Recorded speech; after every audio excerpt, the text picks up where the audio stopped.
mag track mode galing na gamit ng DJI Osmo Mobile 2. So makita mo yung square ito, yan, click mo yan, tapos re-record natin, ayan, click natin yung record yung pula,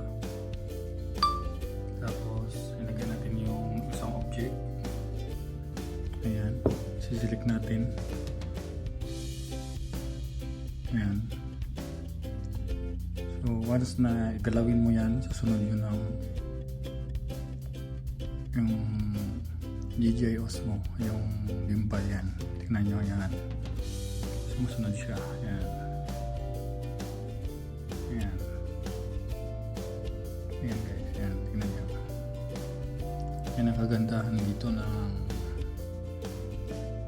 gimbal yan. Kaya sa taas.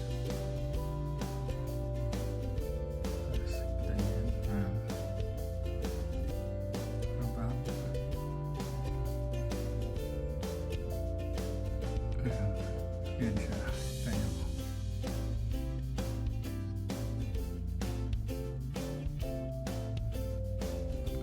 Yan, sumusunod siya. Basta hindi ka lang, basta matitik niya lang yung object.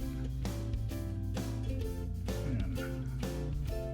Yan siya paano magamit. So, stop natin.